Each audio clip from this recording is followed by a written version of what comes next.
owner was stabbed and killed.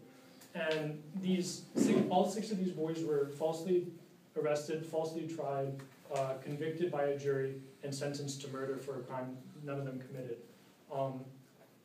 Civil rights activists and lawyers encouraged these boys to appeal their conviction, and one lawyer in particular took recorded testimony of all these boys to use in the next trial, including alibis during the murder, as well as the police brutality that they received once they were arrested, which is what Daniel Ham was mentioning in this recording. This particular lawyer then gave all of his recordings to the composer Steve Reich so that he could compose like a sound collage for a benefit concert during the retrial of these boys in 1966. And so Steve Reich, who recently arrived in New York, received these recordings and rifled through all of them and found one that was particularly interesting to him, and that of Daniel Ham's. Steve Reich at this point in time was still early in his artistic and compositional career and was really interested in setting text to music, and particularly American poetry, but he hadn't really perfected the craft yet. And so he was also interested in tape music, or musique concrète, which was called at the time. But he was also really dissatisfied with the direction other composers were using, because he felt as if they were using text that, they were using text in the recording, but you couldn't hear the text, and they were distorting it too much. And so he really wanted an emphasis not only on the message of the text in his recordings, but as well as the vocal clarity and the ability for listeners to understand it through what seems like tireless repetition. And so he took one of these cassette tapes that the lawyer had given him. He found, the phrase "come out to show him," which he really liked for its melodic contour and as well as the message that it sent. He then removed the magnetic strip from its casing and isolated the sound sample. He kind of manually cut and snipped all the rest of the testimony just to have the phrase "come out to show him," which then he used adhesive to tape back together and return in its cassette casing. He duplicated this process so that he had 2 exact recordings of the phrase "come out to show him." He put one in one cassette tape player and another in another, and started both at the same time and pressed play. But technology in 1966 wasn't particularly advanced. So what occurs was that one recording would play quicker than another one. And so what hopefully we all heard towards the end of the example was this echo occurring with one "come out to show him" playing faster than the other, which at the time and still is called tape phasing. And so if we fast forward about 8 minutes, this is what occurs.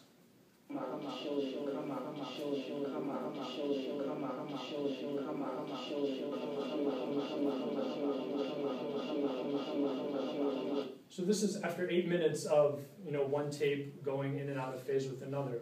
And I find that this tape phasing, along with the emphasis on Daniel Ham's vocals, are the 2 more salient characteristics of the piece. And there's not a lot of really identifiable musical characteristics in this minimalist composition.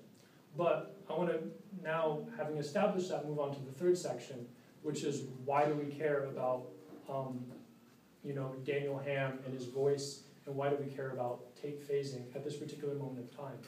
So how do these 2 characteristics evoke a shift in the civil rights movement, from emphasis on nonviolent protest, from emphasis on immigration, from emphasis on Martin Luther King, to a new political ideology that develops in the latter half of the mid-1960s towards Black autonomy, Black power, armed self-defense.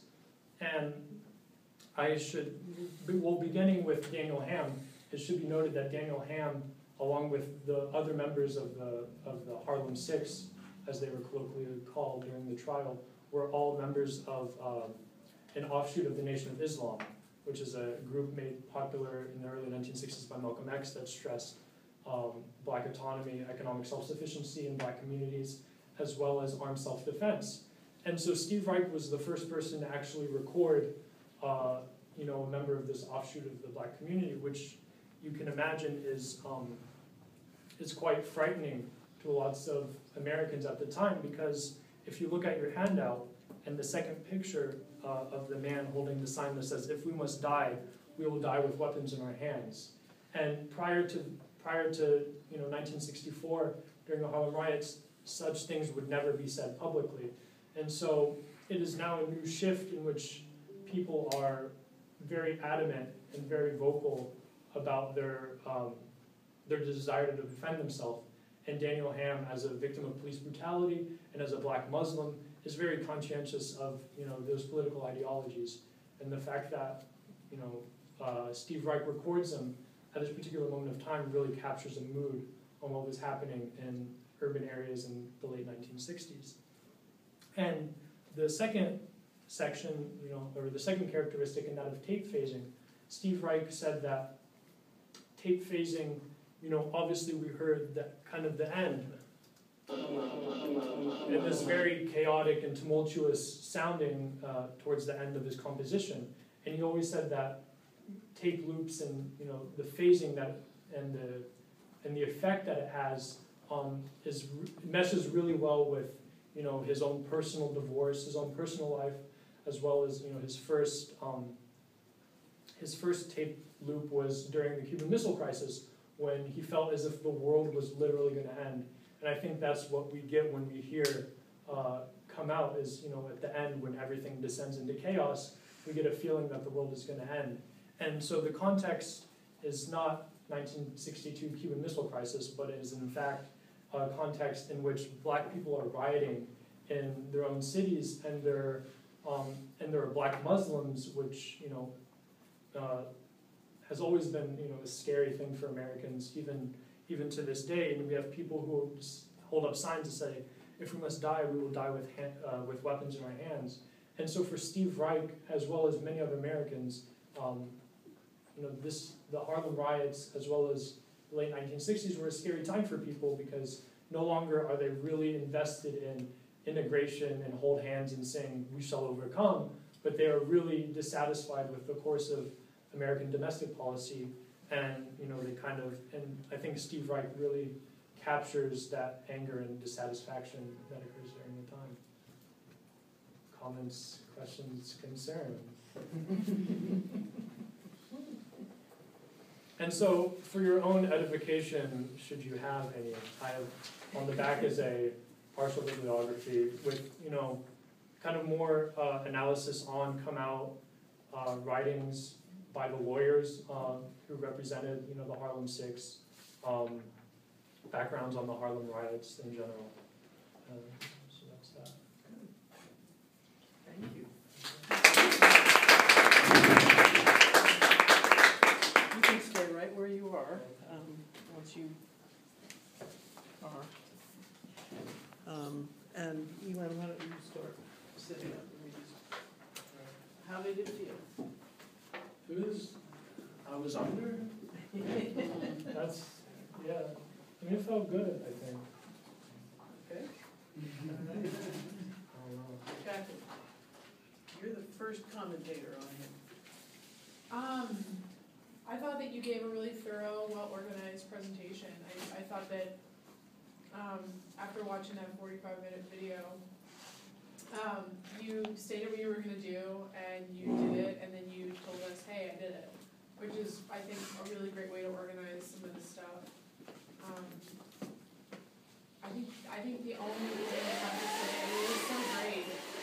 I mean, maybe seeing the stuff on slides would be a different way to show it.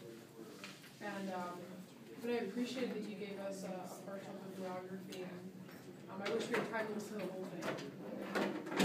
Thankfully, we don't. I guess it's in the camera case. Yeah, Nikki, go ahead. Congratulations, you had my full attention for this. I didn't even, feel the time go by, which is, I think, is, success for any lecture.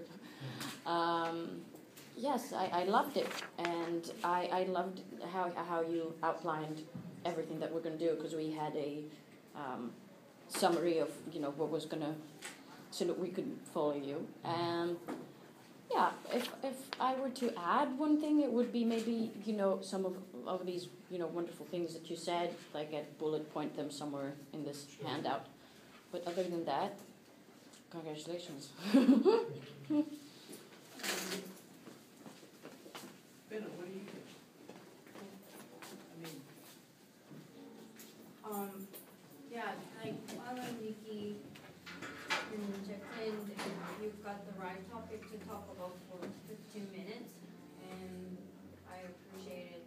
I really wanted to hear the whole piece and how it actually plays out, and so that's about the situation. And yeah, I was fully engaged the whole time, and I kind of wanted to search more for it, because I don't know any, like, not really about Malcolm's or other, the historical part, so I was searching at the same time while you were talking.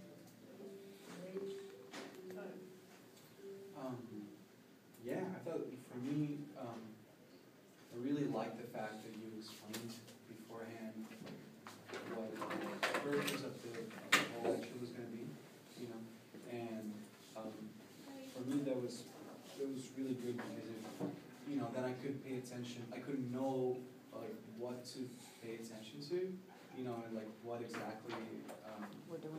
I had to get from the information that you were passing out to me. It was very well organized, even though you didn't have like the historical facts that you gave us, but like this is like so strong and so succinct and like so meaningful. It's great. I really liked it. Steve. I think what's great about this lecture is that you're very comfortable with material. So it's easy for you to talk about. You can tell as a listener that you're passionate about it and that you're very interested in it. And it's reminds me of what Mr. Homer said last week about if you're engaged, then your listeners will be engaged. And you can clearly tell that you're interested in this history, and it comes across to the audience. So I think that was great. And for a constructive criticism, I would just say having more visual aids or other forms of conveying the material. Kyle said it is the picture is very succinct and very kind of in your face, which is great. But I guess just if there was maybe some other forms of media to show, it would have been maybe more exciting. Yeah, or maybe just a little summary of all the things that you said, because if it was you never know what kind of public you have for these kinds of lectures. So we have people that are from here. We also have people who are not from here. My American history is really bad. So for me, it would be great to have some things written down, just how it would be. I thought that you approached the whole lecture, even without talking about the material for now, with a lot of confidence. And as a speaker, you seem very comfortable talking, and that has some kind of a reassuring quality for the class. You have that, so I thought that was great. It was very clear. You said you outlined what you were going to present, and you did that. I thought it was excellent.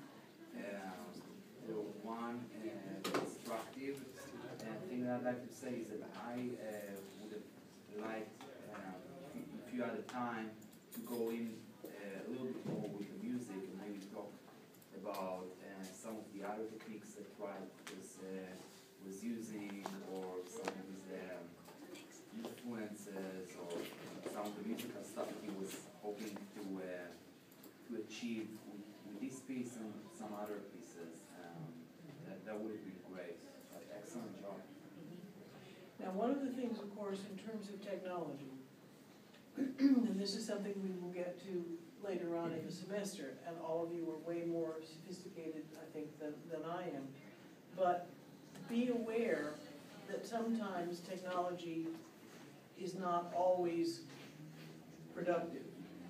That is to say, I think you can have a very old-fashioned approach and still be totally successful. So don't feel that you have to do lots of bells and whistles in order to make something be workable. And one of the issues about technology is that it is often hugely time-consuming to do in the first place. Now, once you have done it, once you've set up a website for a course, once you've done PowerPoints or whatever, then you can go back to them and you're in great shape.